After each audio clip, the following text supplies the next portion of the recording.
Hey guys, let me start off by saying this is not a paid ad or a sponsored video. This is just me going out of my way to test different ESP32S3s at certain times. And I was curious to see what was in the inside of here. We did do a teardown on this video if you guys want to check out that video. It is an ESP32S3, not to spoil the video or anything. And we're going to be testing in this video how this device operates, because subscription-based AI services are something that, although I'm not a fan of, I want to see how it competes to other AI assistants that exist as well, like the Rabbit R1, or as opposed to having, ChatGPT on your phone, for example. So I hope you guys like the video.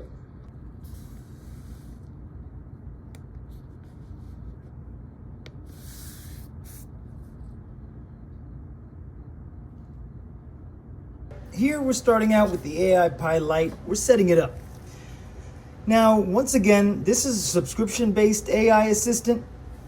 It is powered by an ESP32S3, so there is potential for you to flash your own firmware into the inside. There's a reset button right about there on the inside of this guy. So you got a power button. I'm guessing that's the record button. Let's just test it out real quick. Hello? Hello, how are you today? Hello. Oh, that works. Nice.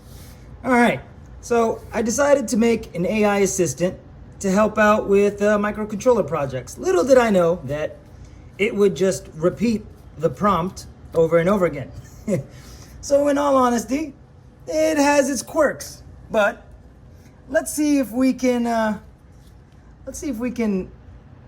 fix this up a little bit. We're gonna give it a sensor and we're going to give it a microcontroller. And in this case, let's just keep it simple. Let's call it a Raspberry Pi Pico W. All right?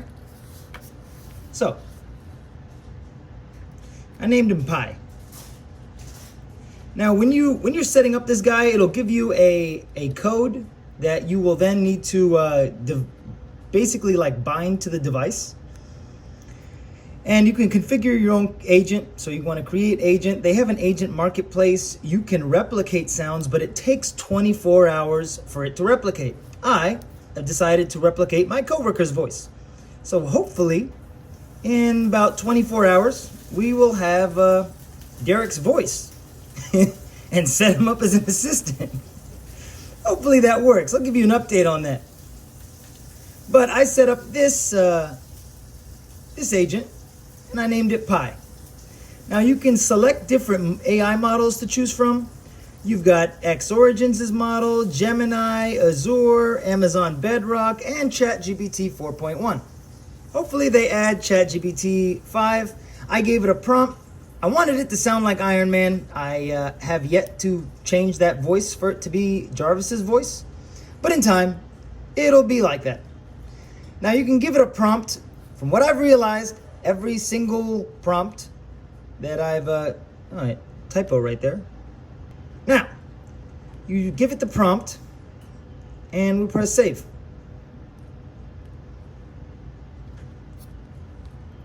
Now to test this, we are going to ask it if it can give us the correct pinout to wire a Pi Pico W to a RC522 RFID reader. Remember, this is a RFID reader writer, not an emulator. If you wanted an emulator, get a PN532, which we're gonna ask it later as well. Move that Lego piece over to the side. All right, let's test this out. Hey Pi. Hey Pi, I have a Raspberry Pi Pico W and I would like to wire it to a RC522 RFID reader writer module. Can you give me the correct pins to wire which? The Raspberry Pi PCOW, which I assume is a Raspberry Pi compute module or another Pi variant, What? can be easily interfaced with the RC522 RFID module using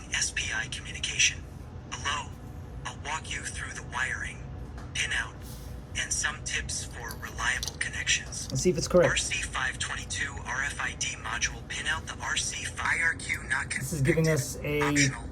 Pi GND, 4. Any GND pin E G. Pin 6. RST GPIO 25. Stop it right there. Physical. I need to wire it to a Raspberry Pi Pico microcontroller. Perfect. The Raspberry Pi Pico is a microcontroller board based on the RP20 chip, and it can communicate with the RC522 RFID reader via SPI. Below is a detailed guide for wiring your RC522 module to the Pico, along with some useful tips. RC522 RFID module pinout. RC522 pin function SDA SPI SS. Chip select SCK SPI clock MOSI SPI data in MISO SPI data out IRQ interrupt. Optional GND ground RST reset 3. 3V power. Raspberry Pi Pico pinout for SPI. The Pico has two SPI peripherals, SPI 0 and SPI 1. We'll use SPI 0 for this example. Signal Pico pin name physical pin SPI 0 SCK GP1824 SPI 0 MOSI GP1925 SPI 0 MISO GP1621 SPI 0 CS GP1722. That's also correct. RST any GPIO E G GP23 3V3V3 out 36 GND GNDE G 38 wiring table. RC522 Pico RC522 pin connect to Pico pin SDA GP17. So I must admit, that was actually very good. It gave me the proper pinout to wire this module to the Pico W, and I'm actually quite impressed. That was a very, very detailed answer. It was way better than the rabbit just searching Google and then giving me an answer that is just your generic Google answer. That was really good. Let's try it with a PN532.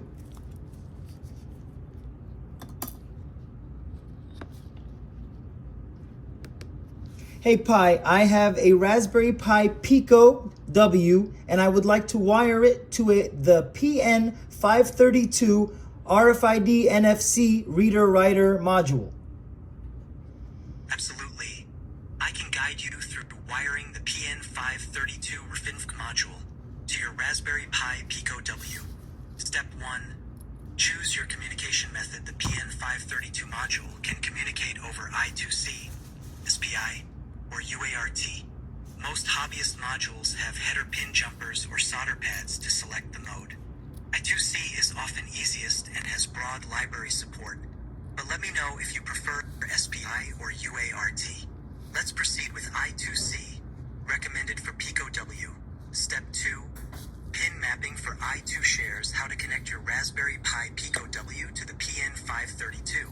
Make sure you In flip your dip I2C switches. mode, PN532 pin connects to Pico W pin number VCC3, 3V36, VBUS, or 43V3, GND38 or 3 SDA GP0, I2C0 SDA, 1 SCL GP1, I2C0 SCL, 2 IRQ, not required, restores, optional, GP2, for IRQ is not usually necessary for basic operation.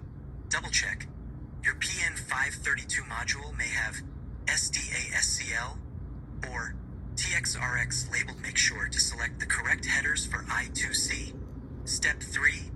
Pico W pinout reference. Raspberry Pi Pico pinout. So yes, it'll walk you through wiring the PN532 to a Pico.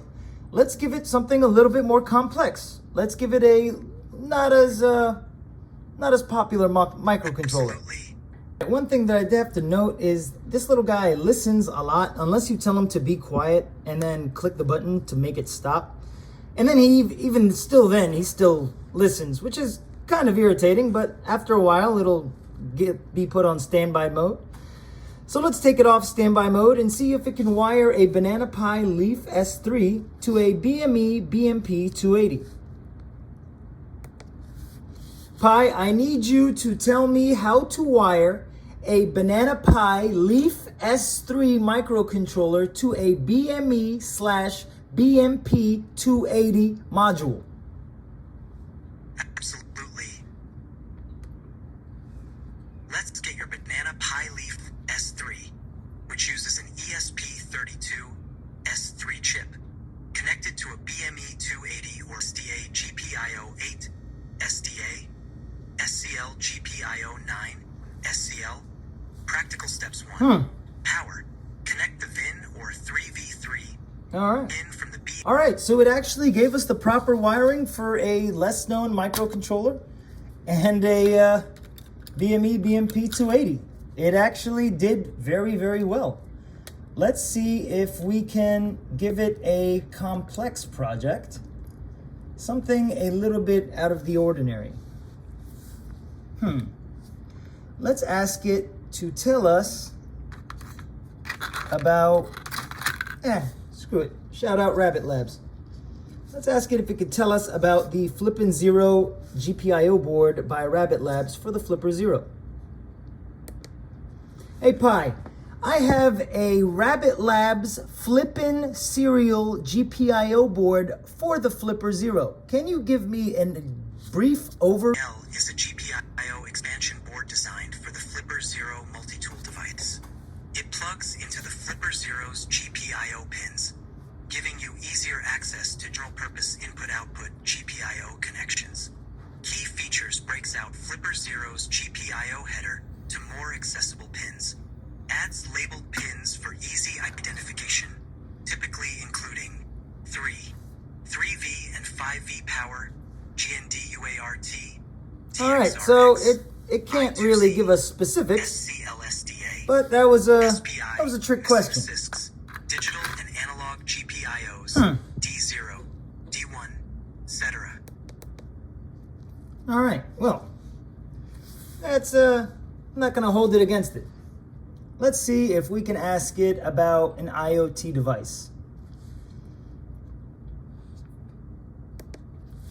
Xorigin, Pi, can you tell me the story behind M5 Stack? Absolutely. Here's a brief but comprehensive story behind M5 Stack. What is M5 Stack?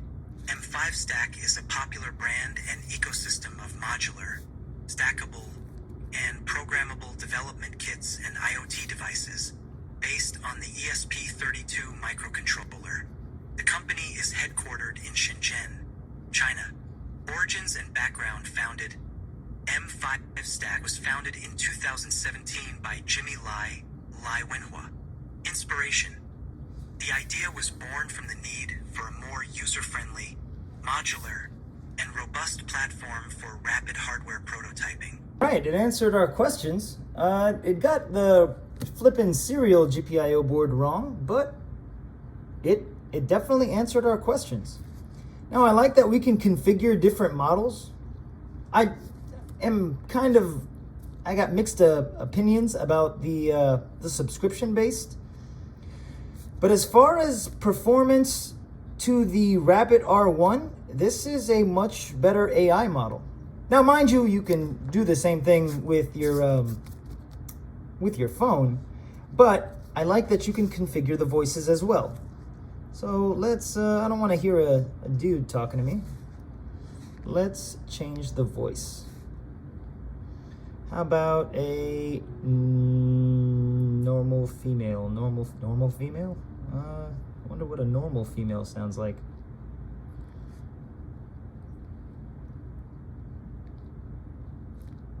Every great journey begins with a single step. Ooh, Selma Maybe Hayek. today you feel stuck, but remember, progress isn't always about leaps. All It's right. about watching. All right, Selma Hayek, you win.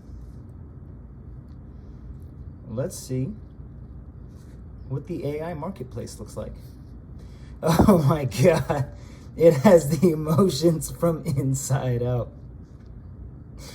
Oh, that's terrible. Tony Stark, Captain America. Is that a trash can? That is, in fact, a trash can.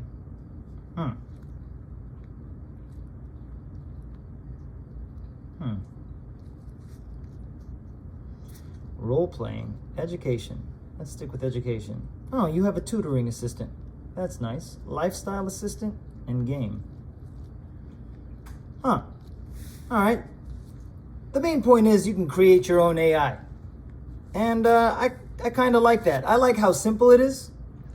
I like everything that is simple about this little guy.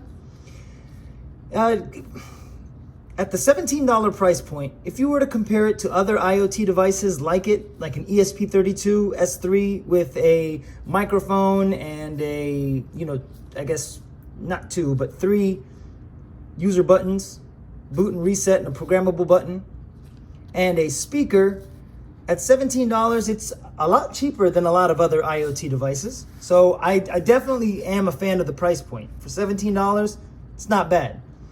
Plus, the board can be configured. Now, can it be configured now, at the moment? Yes, if you have some know-how. I wouldn't be surprised if you could ask the actual AiPi-Lite to help you reconfigure the device to not be tied to a subscription base. Now, mind you, it will not work without that subscription base. Let's actually ask that question. Hey, Pi. Oh, stand by.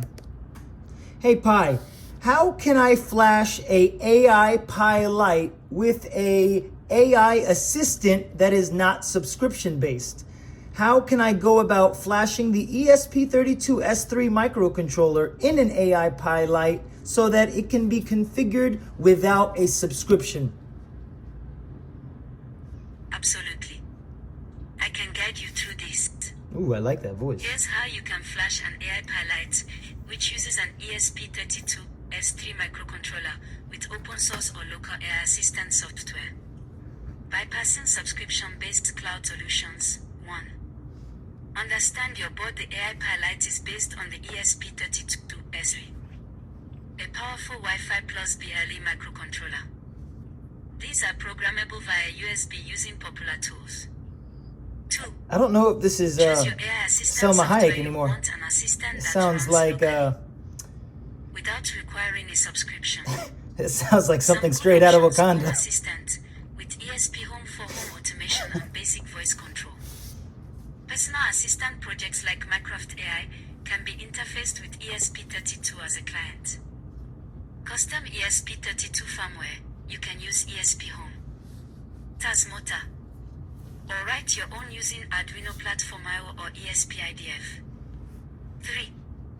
Prepare your development environment, drivers, install CP210X, CH340, or whatever USB to serial driver your board uses. Yeah, surprisingly, it will actually walk you through how to flash an AiPi-Lite with open source AI software, which I think is kind of crazy, but that is something that would work. And I kind of like that. Now, I'm going to experiment taking this to the shop and asking it to help me troubleshoot some, I guess, certain hardware that we have. Let's walk through a systematic diagnosis and repair approach. Since the speaker powers on, but produces no sound at all, not even hiss, Not even his. or pop, this narrows down potential issues. Here's what you should check. Step by step. 1. The basic PSU is working, but check for secondary voltages, plus or minus 12V, plus or minus 15V, 5V rails, Yeah, that's a good answer. etc.